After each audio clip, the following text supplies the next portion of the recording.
Terima kasih Bang Kadi.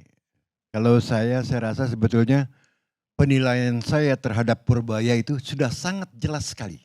Karena sudah berbagai YouTube channel, ya saya udah bahas di berbagai YouTube channel, tidak saya nilai gayanya.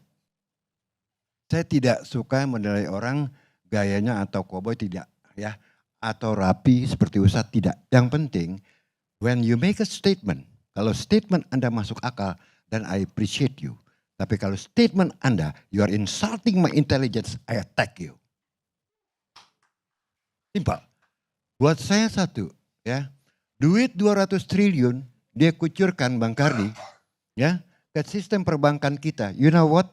Dengan ICOR 6,7, kalau toh duit itu memang di channeling melalui kredit bank dan berjalan, itu pertumbuhan yang nambah pertumbuhan ekonomi kita dengan ICOR 6,7 itu cuma 0,06% Bang Karni.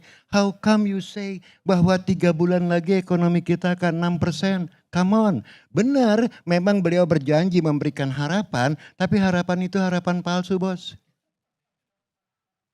Melalui credit growth, ya saya ukur duit 200 triliun itu dengan multiplier efeknya, kalau toh itu berjalan itu cuma nambah 0,11% bos. Sementara kalau pertumbuhan ekonomi kita kemarin, saya tidak yakin 5,12% Bang Karni. Karena apa? PMI sebelum dirilis 3 bulan berturut-turut itu drop bawah 50. Yang kedua adalah penerimaan PPN negara semester pertama itu drop hampir 20%. How come 5,12%? Come on. Gak masuk akal. Saya punya estimate paling optimis pada waktu kemarin bukan angka 5,12 tapi 4,3. Kebanyakan bos, 4,8. Kalau toh nambah 0,11% paling 4,4%, tidak 6%. Ya, itu satu. Yang kedua, bos, you know what? Ya, lihat kredit perbankan, it drops ya dari double digit ke 7,02%. Dan yang lebih gila lagi, undisbursed loan ya di perbankan itu 2.735 triliun Pak. Artinya duit yang ada di bank, kredit lain yang sudah dibuka tidak terserap. Sekarang mau nambahin 200 triliun lagi jadi beban bos buat bank. Ya, bukan menambah pertumbuhan ekonomi. Makanya saya katakan what you say is insulting my intelligence. Ya, itu yang pertama.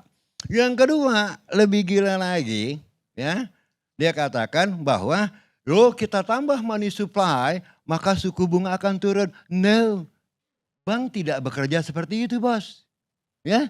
Yang pertama adalah soal suku bunga harus dibedakan juga policy rate and lending rate. Ya, walaupun BI punya policy rate dia turun tangan, tapi kalau bank bilang no, the outlook is quite gloomy my friend, it is risky, ya, saya nggak akan kasih kurang dari 7 atau 8%. Ya, ya. Jadi nggak bisa kalau dia bilang oke, saya mau menggunakan fiscal policy sekaligus monetary policy menurutkan suruh this is a big nonsense. Sorry to say that, I'm an economist. Ya. Nah itu yang pertama ya. Artinya apa? Duit 200 triliun ini juga you should be cautious. Lebih gila lagi kalau dia bilang duit ini idle di BI harus berbunga. Loh kalau berbunga kenapa nggak buy back obligasi negara bos? You buy back SBN you get 6,7% instead of 4%. Betul nggak? Kenapa harus dapat 4%? Kenapa nggak 6,7%? Ya, nah itu ya yang nggak masuk akal menurut saya. Poin kedua, dolar. Ini lucu. Sebab apa? Walaupun ditangkis oleh beliau. Sebab dari statement Presidir Mandiri mengatakan saya mengikuti perintah daripada pemerintah menaikkan suku bunga deposito dolar. Saya paham lucunya begini. Saya paham apa yang ada di kepalanya. Supaya tidak dolar ini lari ke Singapura, maka bunganya harus dinaikin. Gitu kan ya. Loh yang namanya capital flight, when you convert your rupiah into the dollar, itu udah capital flight bos. You exit dari rupiah, you masuk ke dolar. Walaupun dolarnya ada di sini. Karena kita menganut free flow of capital. Tidak seperti Cina, capital control. Di sini pun udah salah gitu loh cara berpikir, maaf ya. Ini kita bisa debat loh ya. Di sini pun udah cara. Salah dalam menangkap yang namanya capital flight. No, yang namanya capital flight tidak harus kapital itu pindah ke Singapura. Gitu loh ya. Nah makanya kan kami sendiri lihat. Dolar langsung bos shooting up. Kalau tidak BI all out intervention itu tembus 17.000 loh. Sempat 16.700 sekian ya. Nah di sini saya bilang this is Purbaya efek. Apa positifnya come on? Ada buktinya kok. Purbaya efek yang positif yang mana? You can debate it with me. Dan semua angka-angka menunjukkan ke arah sana. Itu Bang Karni ya. Yang ketiga, lebih lucu lagi. Dia bilang begini Bang Karni. Oke, dana-dana yang diparkir di luar negeri, nanti saya akan berikan insentif untuk masuk ke dalam negeri. Saya bilang, you know how the economy works or not? Duit itu selalu dianggap duit yang diparkir di luar negeri, ini adalah salah satu yang membuat ekonomi kita sluggish. No, duit lari ke luar negeri karena tidak ada investment opportunity di sini. Oke, ya. Nah, kalau memang Anda mau menarik duit dari luar negeri masuk ke dalam, yang harus Anda ciptakan bukan insentif kepada pemilik uang, tapi insentif kepada para pengusaha agar bisnis climate lebih baik, investment opportunity is there. Dengan sendirinya Bang Karni, duit itu akan masuk. Ya, karena cost of fund, selama cost of fund lebih rendah daripada IRR-nya, uang akan masuk Bang Karni. Sekarang suppose, tidak ada investment opportunity, duit disuruh masuk dengan berbagai insentif, jadi beban gak buat bank? Mau disalurkan kemana Bang Karni? Ya, saya tidak menilai Purbaya dari gayanya loh. Ya, sebab kalau gayanya gak terukur, suka-suka aja saya bilang, saya suka sama dia, wah Purbaya hebat. Wah Purbaya ini yang dibutuhkan bagi seorang menteri gitu loh. No, it's a big nonsense. Kalau Anda mau menilai kinerja, menilai seorang menteri, lihat statementnya masuk akal atau tidak. Bukan masalah subjektif jadinya. Tadi saya katakan, kenapa apa yang Purbaya katakan itu insulting my intelligence? I have the reason untuk mengatakan bahwa it is insulting my intelligence. Ya, Bang Karni ya, saya rasa itu yang saya sampaikan. Prof, saya nanya dong. Ya. Jadi what are you going to say? Sebenarnya apakah kita akan flop atau ada harapan? Karena kan tadi seperti saya katakan, banyak orang mengatakan, wah ini kalau kita dengerin Purbaya nih bulan depan kita tajir nih. Lihat, the data yang rilis, ya itu sekarang consumer confidence kita drop loh. Walaupun masih sedikit di atas 100, ya kalau nggak salah. Yang kedua, World Uncertainty Index yang tadi Bapak katakan ya, itu angka tertinggi selama 70 tahun bos. Jadi this is the highest, even the highest before the crisis 98 loh. And I'm worried. Tapi Pak. itu karena Purbaya atau Menteri Keuangan sebelumnya? Enggak, ini gini, seringkali orang menganggap, saya nggak bilang juga, bahkan Pak Prabowo pun saya bilang ya, Pak Prabowo kalau sebetulnya Bapak harus jujur, Bapak harus mengatakan saya menerima warisan ekonomi yang tidak baik-baik saja. Nah, ya, ini malah terbalik. Wah ekonomi kita hebat gitu kan. Saya bukan ngeritik Pak Prabowo ya. Tapi ini kenyataannya. Kenapa bos? Lihat. Jor-joran zaman Pak Jokowi. Infrastruktur dibangun di mana-mana. Ya, sampai utang kita galloping. Tapi apa yang terjadi? Lucunya apa? Produktivitas malah turun. Seharusnya kan kalau capital stock naik. Produktivitas juga kan naik ya. Logika ekonomi kan begitu. Ini kita malah turun. Malah I-core kita naik. Artinya kan semakin tidak efisien. Ya, artinya apa? The problem bukan di hardware bos, problemnya ada di software. Yaitu apa? Suprastruktur bos. Ya, birokrasi, regulasi, ya segala macam yang terkait dengan masalah softwarenya, rule of law, corruption, ya kan? Preman datang ke tenda-tenda investasi yang baru di set up. Nah ini tidak pernah dipikirkan gitu loh ya. Yang dipikir kalau jalanan mulus, airport mulus, pelabuhan mulus, dengan sendirinya investor akan datang. No. Our problem is institutional problem. Ya, ini problem institusional. Jadi artinya apa? instrumen instrumen fiskal as well as instrumen moneter, it doesn't work.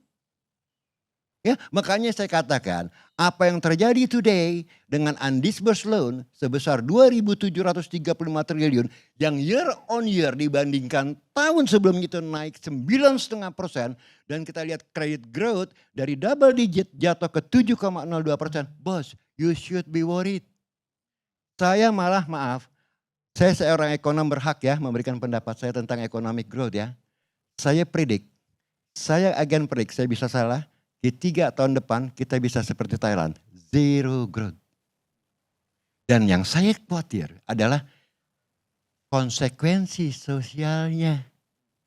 Ya, dengan 2% growth aja bos, kita nggak bisa absorb the labor force. Artinya apa? Labor force yang muncul di labor market ini menjadi pengangguran bos.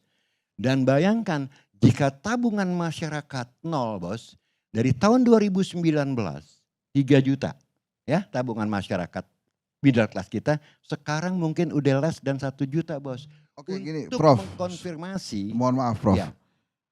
Izin Bang Arni. Jadi menurut Prof Ferry, mana yang lebih better? Sri Mulyani Way atau Purbaya Way sekarang? Ini bukan masalah better Sri Mulyani atau tidak, yang udah jelas ya. Saya udah menilai bahwa kebijakan Purbaya itu menyalahi hukum ekonomi. Satu, ya.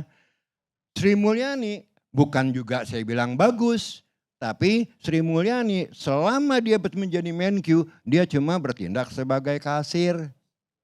Ya, jadi pokoknya selama budget defisit saya bisa jaga di bawah 3%, Anda mau apa aja Pak Presiden, mau bikin IKN pun di hutan sana, siap. Dan itu bukan fiscal policy.